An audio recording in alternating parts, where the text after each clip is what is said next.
Hola a todos. En este análisis nos vamos a meter de lleno con los argumentos centrales de un texto histórico y teológico que es verdaderamente significativo. Vamos a desglosar el capítulo 3 de El conflicto de los siglos, que nos presenta una narrativa de un cambio muy profundo dentro del cristianismo. Bueno, el texto arranca con una base muy potente, ¿no? Nos pone sobre la mesa esta profecía del apóstol Pablo, y aquí se introduce un concepto que va a ser el eje de todo, la apostasía. ¿Y qué es esto? Pues básicamente un abandono, una desviación de la fe original. Hay que quedarse con esa idea, porque es la llave para entender todo lo que viene después.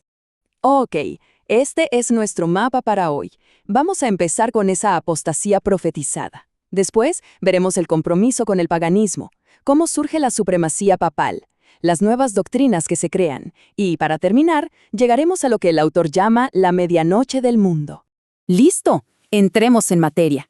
Primera parada, la apostasía profetizada. A ver, lo que el texto nos dice es que esto no fue algo que apareció de la nada. No.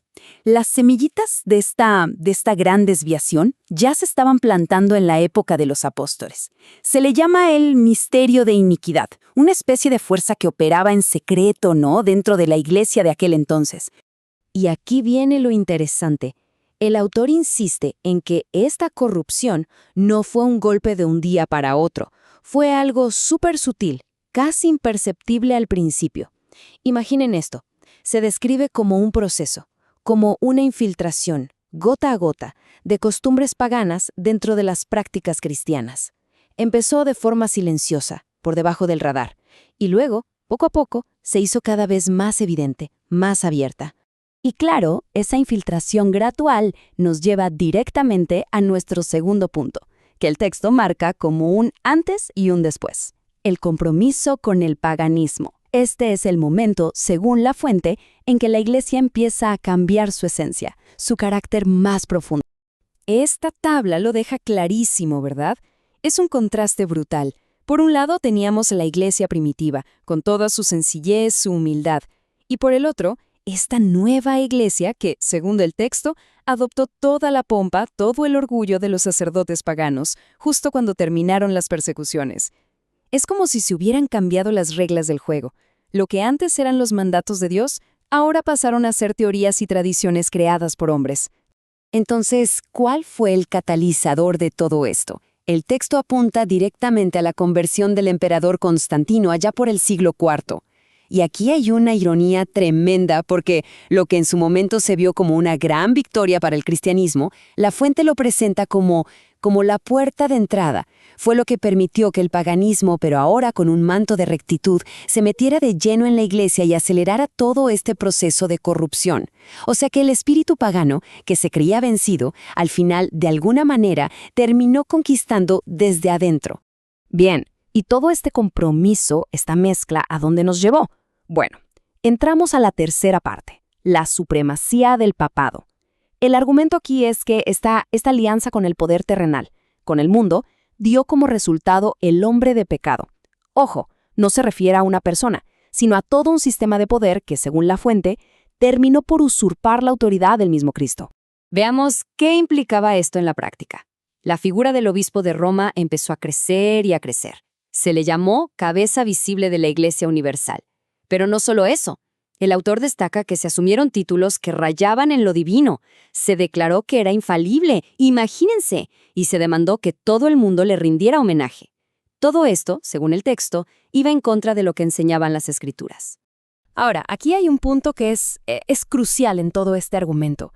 Para que esta nueva autoridad pudiera consolidarse, para que pudiera mantenerse, había una cosa que estorbaba: la Biblia. ¿Y por qué?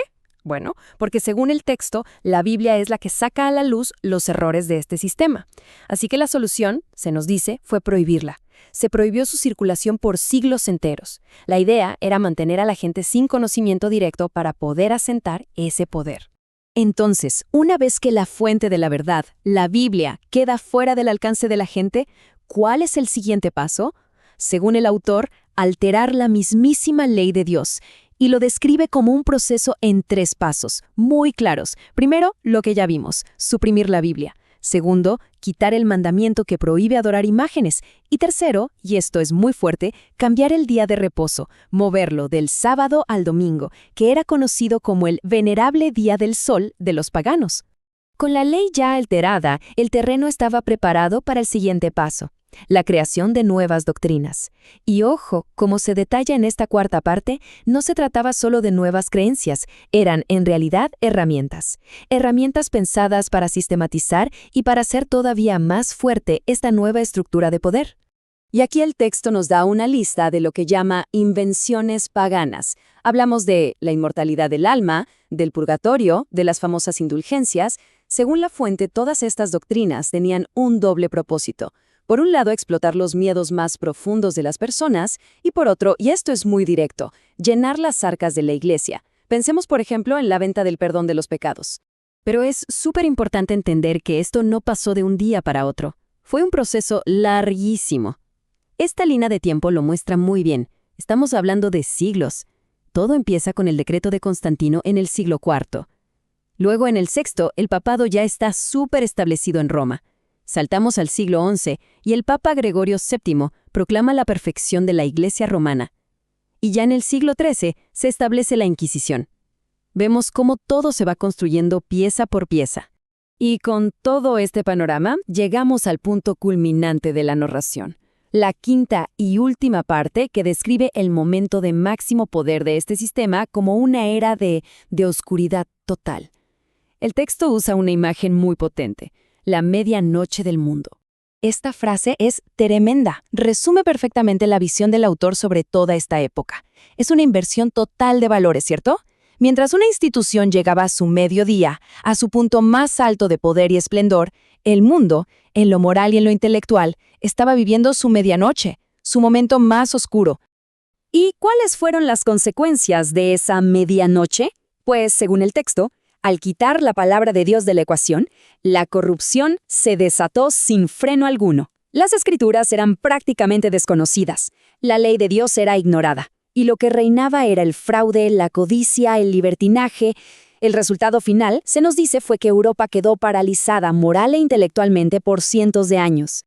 Para cerrar esta parte, el autor conecta todo lo que pasó con estas palabras del profeta Oseas. Es como decir, ven, esto es exactamente lo que pasa cuando falta el conocimiento. La causa directa de toda esta decadencia, según esta visión, fue precisamente esa, la falta de conocimiento, específicamente de la ley de Dios. Y para terminar, el texto nos deja con una idea muy potente. Toda esta oscuridad no se presenta como el final de la historia. Al contrario, se ve como una noche muy, muy oscura, pero que inevitablemente precede a un nuevo día. Y esto nos deja con una pregunta flotando en el aire, para que reflexionemos.